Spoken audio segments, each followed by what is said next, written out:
আসসালামু আলাইকুম শিক্ষার্থী বন্ধুরা, আজকের আলোচনা 8.1 সূত্রের এবং বেসিক আলোচনা। উচ্চতর গণিতের 8.1-এ এই 8 অধ্যায় থেকে আমাদের প্রতি বছরই একটি করে সৃজনশীল আসে। এই অধ্যায়ে স্টুডেন্টদের অনেক সমস্যা থেকে থাকে।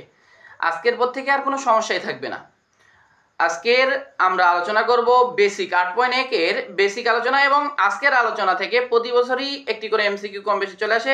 আমি এইটুক বলতে পারি গ্যারান্টি সহকারে, এই ভিডিওটি দেখলে আপনারা একটি এমসিকিউ বোর্ডে ইনশাআল্লাহ কমন পাবেন, এবং যে কোনো পরীক্ষায় এই আজকের থিওরি থেকে একটি এমসিকিউ অবশ্যই আসবে ইনশাআল্লাহ। চলো কথা না বাড়িয়ে শুরু করা যাক। তো আজকে আমরা দেখব উচ্চতর গণিতের ত্রিকোণমিতি 8.1 এর বেসিক আলোচনা। তাহলে আমরা ত্রিকোণমিতি যে দেখি, ত্রিকোণ, ত্রি অর্থ তিন, আর কোণ অর্থাৎ তিনটি কোণের পরিমাপ। ত্রিকোণমিতি শব্দটি একটি গ্রিক শব্দ থেকে আসে, অর্থাৎ এই ত্রিকোণমিতি ব্যবহার করা হয় আমরা ভূমির ক্ষেত্রফল পরিমাপের ক্ষেত্রে, নদীর দৈর্ঘ্য প্রস্থ পরিমাপের ক্ষেত্রে, আমরা গাছপালা পরিমাপের ক্ষেত্রে ব্যবহার করে থাকি। তাহলে আমরা দেখতে পাচ্ছি যে বিভিন্ন কাজে আমরা এই ত্রিকোণমিতি ব্যবহার করে থাকি। তাহলে আমাদের আজকের এই আলোচনা আমরা জানি ত্রিকোণমিতিকে সাধারণত দুই ভাগে ভাগ করা হয়। ত্রিকোণমিতিকে সাধারণত দুই ভাগে ভাগ করা হয়। একটা হলো গোলীয়। আমরা যদি দেখাই ত্রিকোণমিতির দুইটি পদ্ধতি, ত্রিকোণমিতির দুটি শাখা আছে। এই দুটি শাখা এক নাম্বার হলো সমতলীয়, আর দুই নাম্বার হলো গোলীয়। তাহলে এই দুটি শাখা নিয়েই আমাদের আলোচনা হয়ে থাকে।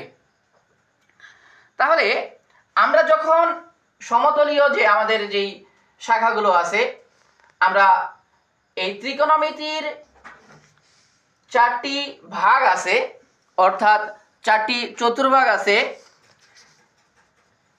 দেখব আমরা এগুলাকে বলা হয় প্রথম চতুর্ভাগ, দ্বিতীয় চতুর্ভাগ, তৃতীয় চতুর্ভাগ,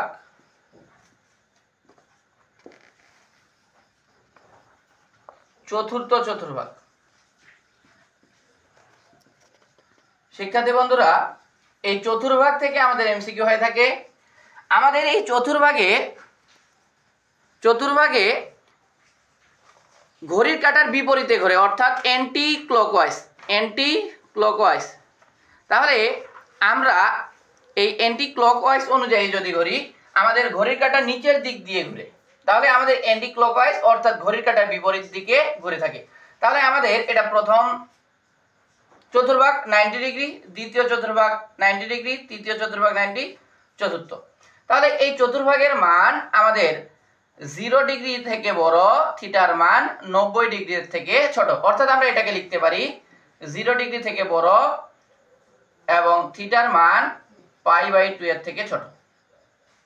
একইভাবে এই দ্বিতীয় চতুর্ভাগের মান π/2 থেকে বড় এবং পাই থেকে ছোট।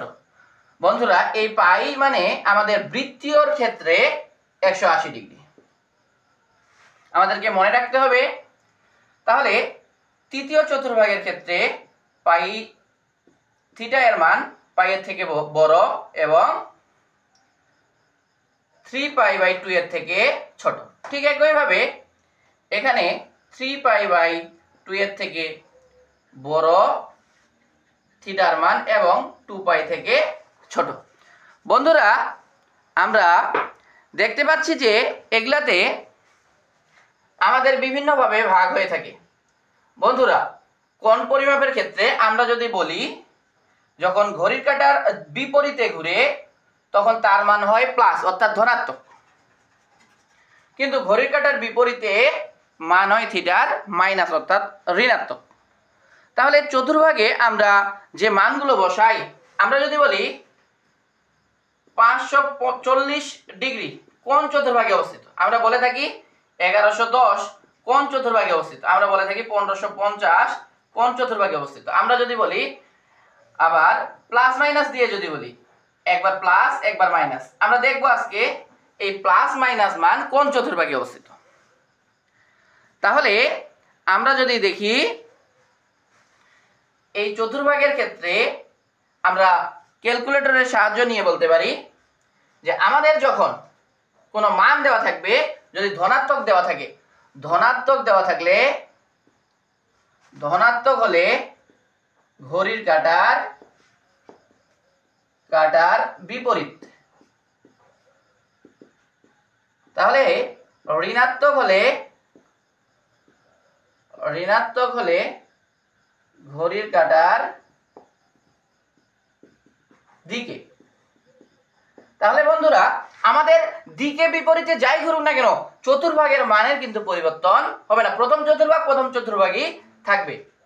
তাহলে আমরা যদি বলি এটা 0 ডিগ্রির থেকে বড়, 90 ডিগ্রির থেকে ছোট, বন্ধুরা আমাদের এইখানে এই দাগ কিন্তু 90 ডিগ্রি, আমাদের অবশ্যই 90 ডিগ্রির থেকে কম হতে হবে, অর্থাৎ আমরা যদি বলি 89.99 তাহলে আমাদের প্রথম চতুর্ভাগ। কিন্তু যখন আমরা বলবো 90.01 তখন আমার দ্বিতীয় চতুর্ভাগ।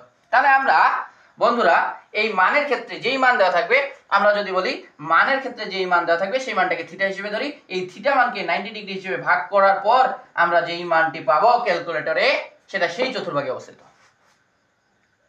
তাহলে আমরা যদি বলি 540 ডিগ্রি কোন চতুর্ভাগে অবস্থিত, তাহলে এই মানটিকে আমরা কত দিয়ে ভাগ করব? 90 দ্বারা ভাগ করব। তাহলে 90 দ্বারা যদি আমরা ভাগ করি তাহলে আমরা দেখতে পাই 540 ভাগ 90, তাহলে আমাদের আসে এখানে 6। শিক্ষার্থী বন্ধুরা তাহলে 6 নাম্বার চতুর্ভাগে অবস্থিত। এখন আমরা কাউন্ট করব 1 2 3 4 5 6, তাহলে এই 6 নাম্বার চতুর্ভাগে আমাদের এই 540 অবস্থিত। তাহলে চতুর্ভাগ কয় নাম্বার? আমরা বলবো দ্বিতীয় নাম্বার। শিক্ষার্থী বন্ধুরা এটাকেও বের করার সহজ টেকনিক আছে, আমরা 4 দ্বারা ভাগ করলে পেয়ে যাব। তাহলে 4 দ্বারা যদি ভাগ করি, অর্থাৎ 4 দ্বারা যদি ভাগ করি আমরা পাই 1.5 অর্থাৎ দ্বিতীয় চতুর্ভাগ, এই আমাদের দ্বিতীয় চতুর্ভাগ। তাহলে আমরা দেখতে পাচ্ছি আমাদের এখানে 2 1.5, তাহলে আমাদের দ্বিতীয় চতুর্ভাগ। আমরা একইভাবে আমরা যদি এখানে প্লাস 1110 নেই, 1110 কে আমরা 90 দ্বারা ভাগ করব। তাহলে শিক্ষার্থী বন্ধুরা আমরা দেখতে পাচ্ছি যে 110 ভাগ 90 ভাগ করলে আমাদের আসে 12.33, তাহলে আমাদের এটা 13 নম্বর চতুর্ভাগে অবস্থিত। তাহলে আমরা বলতে পারি 1 2 3 4 5 6 7 8 9 10 11 12 13 নম্বর আমাদের প্রথম চতুর্ভাগে অবস্থিত। তাহলে বন্ধুরা আমরা বলতে পারি আমাদের এটা প্রথম চতুর্ভাগে অবস্থিত। তাহলে এভাবেই আমরা কাউন্ট করব। তাহলে আমরা বলতে পারি এখানে আমরা যদি বলি 1 2 3 4 4 8 12 তাহলে এটা 13। এভাবে আমরা সহজ টেকনিক অনুযায়ী বের করতে পারি। বন্ধুরা পরবর্তীতে যদি মাইনাস হতো তাহলে কি হতো? তাহলে মাইনাস এখানে আমাদের এটা -12, তাহলে শিক্ষার্থী বন্ধুরা 13 নম্বর চতুর্ভাগ কোনটা? তাহলে আমাদের এটা হবে 1 নম্বর চতুর্ভাগ। আমরা যখন ঘড়ির কাঁটার বিপরীতে ঘুরতেছিলাম তখন এই পাশে ঘুরবো, কিন্তু মাইনাস যখন তখন আমাদের বিপরীতে ঘুরতে হবে। তাহলে 1 নাম্বার আমাদের চতুর্ভাগ ঠিক থাকবে বন্ধুরা, চতুর্ভাগ ঠিক থাকবে, কিন্তু আমাদের ঘুরতে হবে এটা প্রথম থেকে, আমাদের পিছন দিক দিয়ে অর্থাৎ নিচের দিক দিয়ে ঘুরতে হবে। তাহলে 1 2 3 4 5 6 7 8 9 10 11 12 13, তাহলে আমাদের এটাও প্রথম চতুর্ভাগ। কিন্তু হয়তো এটা কারণবশত আমাদের মিলে গেছে, কিন্তু প্রতিটাই যে মিলবে সেটা নাও হইতে পারে। তাহলে আমরা এটা দেখি, প্লাস যদি আমরা 1500 নেই বন্ধুরা, 1550 কে আমরা যদি ভাগ করি 90 দ্বারা তাহলে দেখতে পাবো 1550 ভাগ 90, তাহলে আমরা দেখতে পাচ্ছি 18তম চতুর্ভাগ। তাহলে আমরা বলেছি 1 2 3 4 8 12 16 17 18, তাহলে আমাদের এই চতুর্ভাগে অবস্থিত। তাহলে আমরা দেখতে পাচ্ছি আমাদের 17 দশমিক সামথিং আসে, 17.22, তাই আমরা বলতে পারতেছি যে 17 মানে এই চতুর্ভাগ, এই দাগ বরাবর, তাহলে আমাদের পার হয়ে আসবে। তাহলে যদি নেগেটিভ হইতো তাহলে পিছন দিক দিয়ে হতো 1 2 3 4 4 8 12 16 17 18। তাহলে বন্ধুরা কোন চতুর্ভাগ? তৃতীয় চতুর্ভাগ। তাহলে যদি নেগেটিভ হইতো -1550 হতো তাহলে আমাদের হইতো তৃতীয় চতুর্ভাগ, কিন্তু যদি আমাদের ধনাত্মক মান হচ্ছে তাহলে দ্বিতীয় চতুর্ভাগ। তাহলে আশা করি বন্ধুরা এই জিনিসটা আমরা বুঝতে পেরেছি।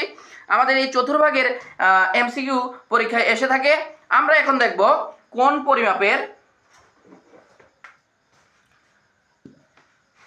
পরিমাপের পদ্ধতি সম্পর্কে। শিক্ষার্থী বন্ধুরা, কোন পরিমাপের যে পদ্ধতি আছে এবং আমরা সূত্র সম্পর্কে জানবো। কোন পরিমাপের পদ্ধতি দুইটি, কোন পরিমাপের পদ্ধতি দুটি। শিক্ষার্থী বন্ধুরা, 1 নম্বর পদ্ধতি হলো ষাটমূলক পদ্ধতি।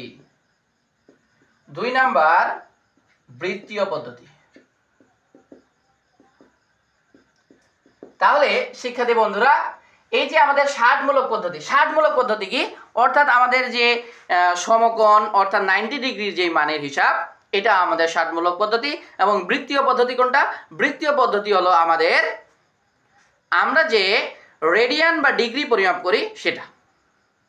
আমাদের তাহলে বুঝতে পারতেছি আমরা ষাটমূলক পদ্ধতি যদি আমরা দেখি যে আমরা যখন মিনিট প্রকাশ করি, যদি আমরা মিনিটের ড্যাশ চিহ্ন দিই একটি এবং সেকেন্ডের দুইটি, আমরা রেডিয়ান লিখি, এটা হলো আমাদের বৃত্তীয় পদ্ধতি। এই রেডিয়ানকে প্রকাশ করা হয় সি দ্বারা, আর ডিগ্রির ক্ষেত্রে অর্থাৎ এই যে ডিগ্রি ব্যবহার করি এই ক্ষেত্রে আমাদের বৃত্তীয় পদ্ধতি। তাহলে ষাটমূলক এবং বৃত্তীয় পদ্ধতি আশা করি বন্ধুরা বুঝতে পেরেছি। এখন আমরা দেখব যে ষাটমূলক পদ্ধতি এবং বৃত্তীয়মূলক পদ্ধতির সাথে সম্পর্ক। তাহলে আমরা জানি বন্ধুরা 1 মিনিট খুবই ইম্পর্টেন্ট একটি টপিক। আমাদের এই আজকের এই আলোচনা থেকে আবার ক নাম্বার প্রশ্নের সৃজনশীলে চলে আসে এই থিওরি অনুযায়ী। থিওরিটি ভালো করে বোঝার চেষ্টা করব।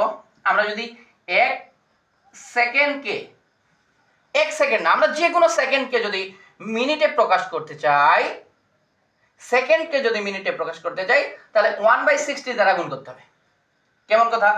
তাহলে আমরা 1 × 1/60 দ্বারা গুণ করলে আমাদের এটা মিনিট হয়ে যাবে। যদি আমরা অন্যভাবে বলি, আমরা 1 মানে এ সেকেন্ড, অর্থাৎ এটা এ সেকেন্ড মানে আমরা ধরে নিতে পারি 500 সেকেন্ড, 600 সেকেন্ড, 50 সেকেন্ড, 60 সেকেন্ড, যে কোনো একটা মান। এই সেকেন্ডকে যদি আমরা বন্ধুরা মিনিট করতে চাই তাহলে 1/60 দ্বারা গুণ করে দিব, তাহলে এটার মান পাবো a/60, এটা আমাদের মিনিট হয়ে যাবে। আমরা যদি 20 সেকেন্ড বলতাম অথবা 220 সেকেন্ড বলতাম, তাহলে এটাকে মিনিট করার জন্য আমাদেরকে কি করতে হতো বন্ধুরা? 220 গুণন 1/60, অর্থাৎ 220/60। খুব ইজি। তাহলে এটা আমাদের কি হয়ে গেল বন্ধুরা? মিনিট হয়ে গেল। ঠিক একইভাবে আমরা যদি 1 মিনিটকে ডিগ্রি করতে যাই, আমরা জানি 1 মিনিট সমান 1/60 ডিগ্রি। তাহলে আমরা যদি এ ডিগ্রিকে মিনিট করি, এ মিনিট মানে কি?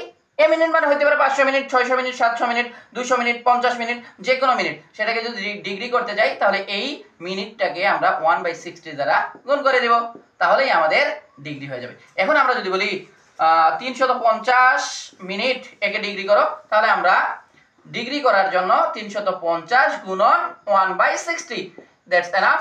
এটাই আমাদের হয়ে গেল ডিগ্রি। বন্ধুরা খুব ইজি। তো আমরা যে বললাম ষাটমূলক পদ্ধতিতে জানি আমরা এক সমকোণ সমান আমাদের, যদিও এটা আমাদের জানা, এক সমান 90 ডিগ্রি। তাহলে এই পদ্ধতিতে আমাদের চলে আসে। তাহলে আমরা আরেকটা বিষয় বলে দিতে যাচ্ছি বন্ধুরা। আমরা বলে দিব যে সূত্রের যে এই অধ্যায়ের যে আলোচনা আছে 8.1 এর বিখ্যাত দুটি সূত্র। বৃত্তের ব্যাসার্ধ, আমরা জানি যে এটি যদি বৃত্ত হয়, বৃত্তের ব্যাসার্ধ যদি হয় আর, এই বৃত্তের ব্যাসার্ধ যদি হয় আর, তাহলে বৃত্তের যে পরিধি আছে, বৃত্তের পরিধি হয় আমাদের 2πr, পরিধি 2πr। তাহলে এটা পরিধি নির্ণয় সূত্র। এখন বন্ধুরা যদি কোনো আর ব্যাসার্ধের বৃত্তে, এই যে আর ব্যাসার্ধের বৃত্তে আমাদের এই যে দৈর্ঘ্যের চাপ যদি হয় s, এবং এই চাপ যদি কেন্দ্রের সাথে থিটা কোণ উৎপন্ন করে, বন্ধুরা আবারও বলতেছি, আর ব্যাসার্ধের বৃত্তে এস পরিমাণ চাপ কেন্দ্রের সাথে থিটা পরিমাণ কোণ উৎপন্ন করে। তবে আমরা জানি থিটা সমান সমান এস বাই আর, অর্থাৎ এস সমান সমান আর থিটা। এটাই আমাদের এই অধ্যায়ের একটা বিখ্যাত সূত্র। তাহলে আমরা আজকে অনেক কথা বললাম। যদি ভিডিওটি ভালো লাগে অবশ্যই পাশে থাকবেন। আসসালামু আলাইকুম।